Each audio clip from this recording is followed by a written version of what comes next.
Hello students, ये video class 12th commerce के एक सब्जेक्ट बिजनेस स्टडीज़ व्यवसाय अध्ययन पर बनाया गया है। बिजनेस स्टडीज़ का पेपर लॉकडाउन की वजह से कैंसिल हो गया था और अब लॉकडाउन के बाद बिजनेस स्टडीज़ का पेपर वापस से कंडक्ट किया जाएगा। बट स्टूडेंट्स को ये प्रॉब्लम आ रही है कि हम इस लॉकडाउन के समय में क्या पढ़ें जिससे हम इसमें अच्छे मार्क्स लेके आ सकें।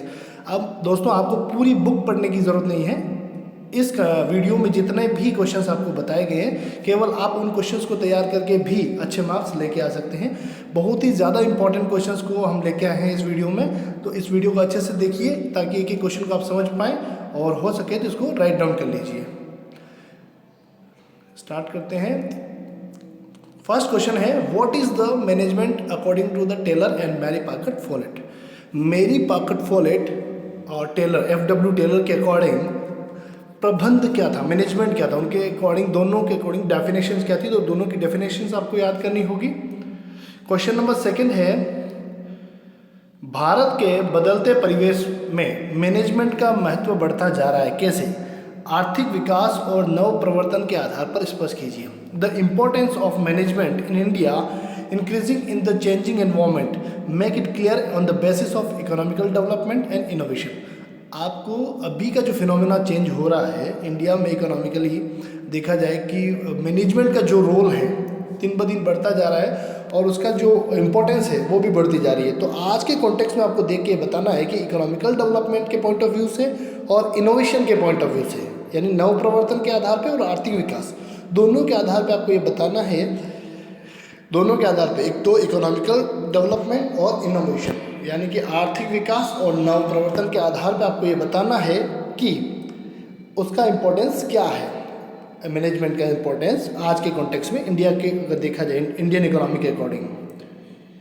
क्वेश्चन नंबर 3, प्रबंध की सार्वभौमिकता क्या है? एक डेफिनेशन है आपकी बुक में दे रखी है, प्रबंध की सार्वभौमिकता यानी यूनिवर्सलिटी ऑफ मैनेजमेंट क्या है। इसकी डेफिनेशन आपको केवल डेफिनेशन याद करनी है। What is the process या level of management according to the Henri Fayol. Henri Fayol के अकॉर्डिंग प्रबंध की जो प्रक्रिया है, जो प्रबंध के चरण हैं, वो कौन कौन से हैं, कौन कौन से चरण हैं जो हेनरी फ्योल के अनुसार बताए गए हैं, आपको उनको लिखना है। इसमें प्रोसेस यानी लेवल्स, किसके? मैनेजमेंट के सारे लेवल आपको बताने हैं। Question number 5, why modern management is also called as scientific management. आधुनिक प्रबंध को वैज्ञानिक प्रबंध क्यों कहते हैं? मॉडर्न मैनेजमेंट जो है उसको साइंटिफिक मैनेजमेंट भी कहा जाता है, क्यों? मॉडर्न मैनेजमेंट को साइंटिफिक मैनेजमेंट यानी आधुनिक प्रबंध को वैज्ञानिक प्रबंध भी कहा जाता है, क्यों? क्वेश्चन नंबर 6 है, right a short note on Peter Drucker.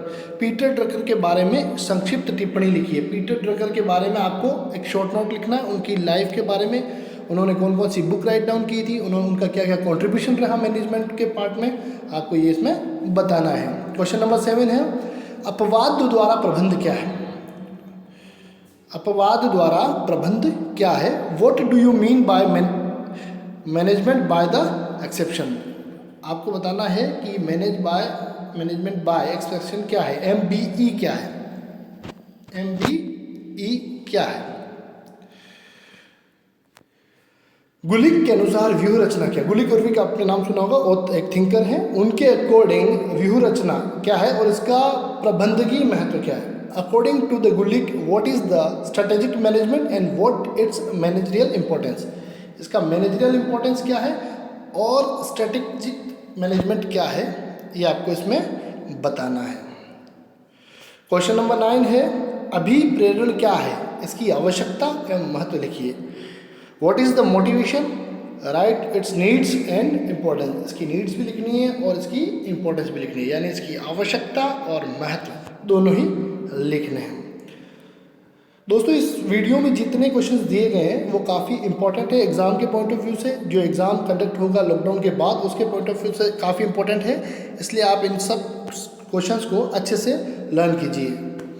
Maslow का आवश्यकता क्रम क्या है? मास्लो के अकॉर्डिंग आवश्यकता, यानी मास्लो ने जो थ्योरी दी थी, उस नीड की जो थ्योरी दी थी, उसको आपको शॉर्ट में ब्रीफली डिस्क्राइब करना है, आपको शॉर्ट में लिखना है कि उसके अकॉर्डिंग आवश्यकता का क्रम क्या है, नीड्स का जो हायरार्की सिस्टम है वो क्या है। क्वेश्चन नंबर 11 है, हजबर्ग की अभिप्रेरणा विचारधारा की आलोचनात्मक व्याख्या कीजिए। हजबर्ग जो थे थिंकर, उनकी जो अभिप्रेरणा यानी मोटिवेशन की जो थ्योरी थी, अब हजबर्ग की अभिप्रेरणा विचारधारा की आलोचनात्मक यानी उनको क्रिटिसाइज करना है। उन्होंने जो थ्योरी दी थी मोटिवेशन की, आपको उनको क्रिटिसाइज करना है, उसके बारे में कुछ लिखना है। विभिन्न विद्वानों के अनुसार एक नेता किन किन गुणों का होना आवश्यक। नेता मतलब लीडर, लीडर आप देखेंगे बिजनेस के पॉइंट ऑफ व्यू से, एडमिनिस्ट्रेटिव पॉइंट ऑफ व्यू से लीडर देखेंगे, पॉलिटिकल पॉइंट ऑफ व्यू से लीडर नहीं। विभिन्न विद्वानों के अनुसार एक नेता में किन किन गुणों का होना आवश्यक है। According to the various thinkers what qualities must be leader है। और यहाँ लीडर का मतलब हुआ एडमिनिस्ट्रेटिव लीडर, ना कि पॉलिटिकल लीडर। पॉलिटिकल लीडर में भी हो सकता है, बट अपने को बिजनेस पॉइंट ऑफ व्यू से इसका आंसर लिखना है। विपणन का समाज व उपक्रम के लिए क्या महत्व है। What is the importance of marketing for society and enterprises. जो मार्केटिंग स्ट्रेटेजी है उसका सोसाइटी के अकॉर्डिंग क्या इंपॉर्टेंस है, सोसाइटी पर उसका क्या इफेक्ट पड़ता है, उस सोसाइटी के अकॉर्डिंग क्या इंपॉर्टेंस है मार्केटिंग का, ये इसमें आपको ये लिखना है। क्वेश्चन नंबर 14 है, वर्तमान परिप्रेक्ष्य को ध्यान में रखते हुए विपणन संवर्धन की विधियां लिखिए। Right marketing promotions method keeping in mind the current perspective. Current situation जो है उसके अकॉर्डिंग उसको ध्यान में रखते हुए जो मार्केटिंग पॉलिसीज़ हैं, जो मेथड्स हैं, अपने प्रोडक्ट को सेल को बढ़ाने के लिए जो प्रोडक्ट हैं, जो मेथड हैं, आपको उनको लिखना है कि कौन कौन से मेथड्स हैं जो अभी करंट फिनोमेना को देखते हुए एप्लीकेबल है, आपको उनको डिस्क्राइब करना है इसमें। क्वेश्चन नंबर 15 है, विज्ञापन के लाभ स्पष्ट करते हुए बताइए कि उपभोक्ता के लिए विज्ञापन का क्या महत्व है। इस क्वेश्चन में आपको विज्ञापन के लाभ भी बताने हैं, साथ ही साथ विज्ञापन के महत्व भी बताने हैं। विज्ञापन के लाभ स्पष्ट करते हुए बताइए कि उपभोक्ता के लिए विज्ञापन का क्या महत्व है। Explain the benefits, explain the benefit of advertisement and explain what advertisement means to a consumer. Consumer के अकॉर्डिंग एडवर्टाइजमेंट किस तरह लाभदायक है, ये भी आपको इसमें बताना है। क्वेश्चन नंबर 16 देखते हैं अपन। विज्ञापन के 4 दोष लिखिए। Right the 4 disadvantage of the advertisement. इसमें आपको केवल 4 दोष लिखने हैं, ज़्यादा लॉन्ग आंसर नहीं है ये।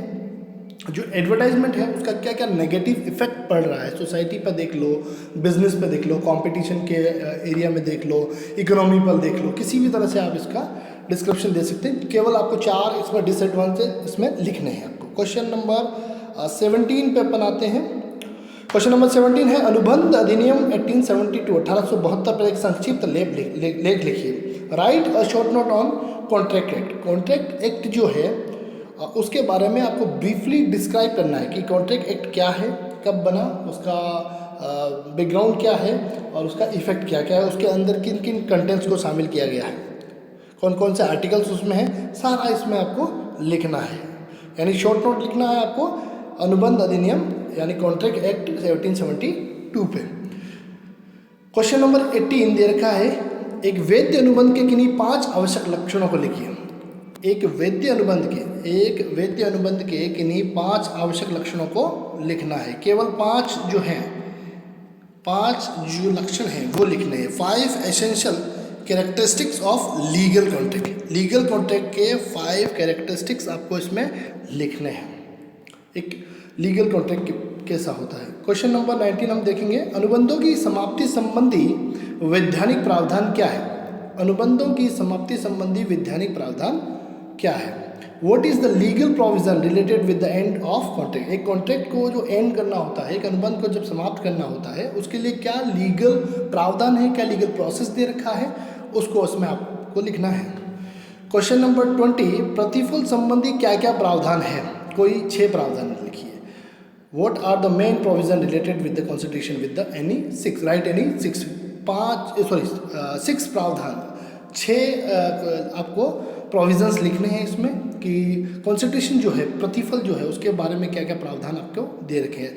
फ्रेंड्स इसमें हम केवल 20 क्वेश्चंस की बात करेंगे। इस 20 क्वेश्चन तक आते आते अप्रॉक्सीमेटली आपका इस बुक से 10 चैप्टर कंप्लीट हो जाएगा। केवल आप ये 20 क्वेश्चन याद कर लेंगे तो इससे आपके बुक के 10 चैप्टर कंप्लीट हो जाएंगे। नेक्स्ट वीडियो में हम बाकी के इंपॉर्टेंट क्वेश्चन डालेंगे। अगर आपको लगता है कि आपके लिए बेनिफिशियल है तो कमेंट सेक्शन में जाके आप लिखिए कि हम नेक्स्ट वीडियो बनाएं या ना बनाएं। अगर ये आपके लिए बेनिफिशियल है तो हम नेक्स्ट वीडियो आपको लेके आएंगे और 20 क्वेश्चन में ही आपके 10 चैप्टर कंप्लीट हो जाएंगे। ये बहुत ही मोस्ट इंपॉर्टेंट क्वेश्चंस हैं जिनको आप याद करके 10 क्वेश्चन का जो पूरा सिलेबस है वो कवर कर सकते हैं। इनके अलावा आपको कुछ भी पढ़ने की ज़रूरत नहीं है।